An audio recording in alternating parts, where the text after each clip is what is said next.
जय जवान जय किसान। दोस्तों आपकी जय करने के लिए मैं ये वीडियो बनाया है।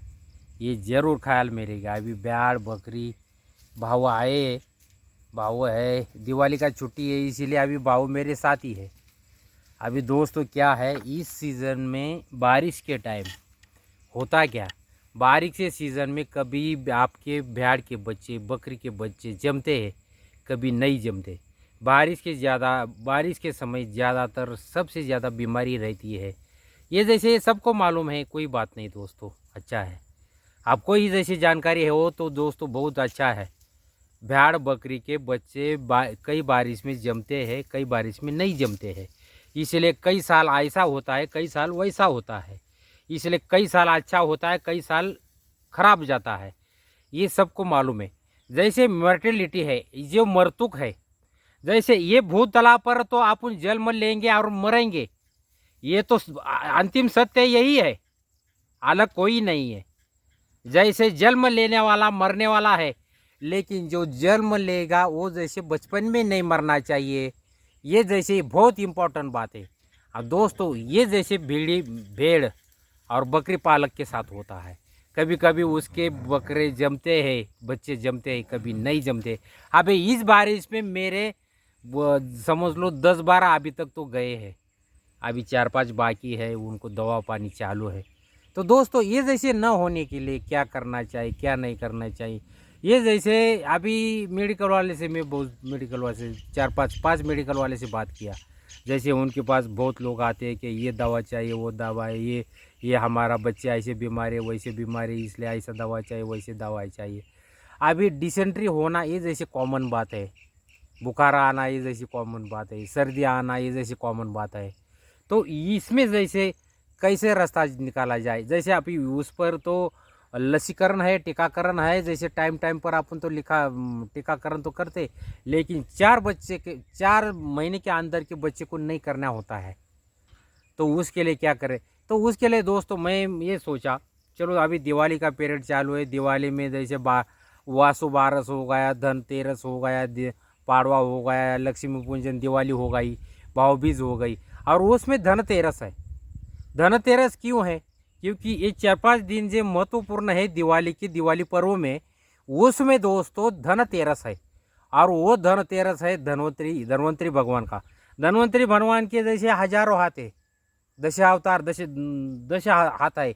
एक बाजू में 10 हाथ है, और दूसरे बाजू में 10, और एक हाथ में गिलोई है। वही गिलोई जैसे वैसे मैं सोचा, उस समय से मैं सोच रहा हूँ दोस्तों कि गिलोई क्यों नहीं लगाई जाए। अपने पास खेत होता है, और जैसे आप अभी भेड़ बकरी कर रहे थे, उसके लिए जैसे गिलोई क्यों नहीं लगाई जाए। उस टाइम जैसे मेरे ध्यान में आया, धन्वंतरी का पूजा करते थे हम, धन्वंतरी का पूजा करते समय मेरे को उस समय ये ध्यान में आया, चलो अपन गिलोई लगाना चाहिए।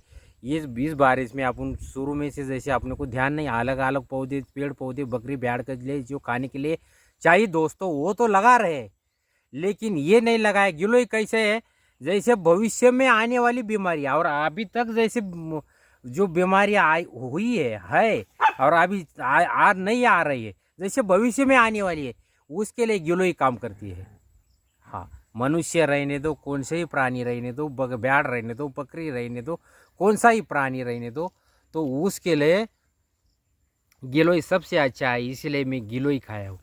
अभी मेरे दोस्त ने गिलोई के बारे में जो बताया, मैं आपको बताना चाहता हूँ। गिलोई एक ऐसा वेल वर्गीय वनस्पति है, ऐसा आयुर्वेदिक वनस्पति है। जैसे ये भूताला पर 72 चिकित्सा पद्धति है मनुष्य के लिए, वैसे योग प्राणायाम जैसे नंबर 1 है, वैसे वनस्पति है। और भेड़ बकरी के लिए है, जैसे मनुष्य प्राणी के लिए है, वैसे भेड़ रहने दो, बकरी रहने दो, वो सबके लिए है। और दोस्तों उसमें अभी ये गिलोई में लगाया हूँ। ये गिलोई जैसे गिलोई कैसे लगाया है, मैं शॉर्ट वीडियो में भेजा है। ऐसा सर्कल करना है, एक दूसरे में ऐसा घूमना है, और सर्कल वही सर्कल लगाना है।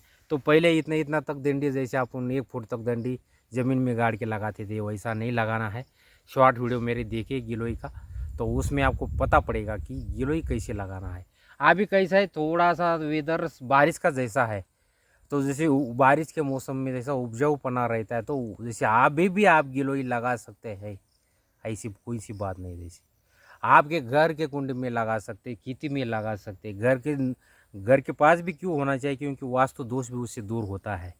हाँ, घर की कुंडी में भी होना है, घर के बाजू बाजू में भी होना है। ज़मीन में लगाए तो सबसे अच्छा रहता है। ज़मीन में लगाना सबसे अच्छी बात है। गिलोई कौन सा पेड़ पौधा रहने दो, ज़मीन में लगाने से सबसे अच्छा रहता है। तो दोस्तों घर के बाजू में जैसे कोई बच्चे के लिए होता है, तो बच्चे को लिए सर्दी जुकाम आ जाता है, तो उसके लिए काढ़ा करना भी अच्छा रहता है। जैसे 4-5 डंडे, जैसे 3-3 इंच का डंडे आप उसका काढ़ा करेंगे और उनको पिलाएंगे बच्चे को, वो भी अच्छा रहता है। जैसे अपने बच्चों को, मानुष के आदमी के बच्चे को। और भेड़ की बकरी के लिए जैसे डायरेक्ट खिलाना है, वो सबसे अच्छा रहेगा, क्योंकि बहुत पसंद करती है। 2 महीने का पड़ा हुआ भी रहता, ऐसा रहेगा पूरा सूख गया रहता हो तो भी बकरी भेड़ बहुत पसंद करती, बहुत खा रहती है। जैसे सुबाबल के लिए पागल बन जाती है, इतना दोस्तों गिलोय के लिए पागल बनती है।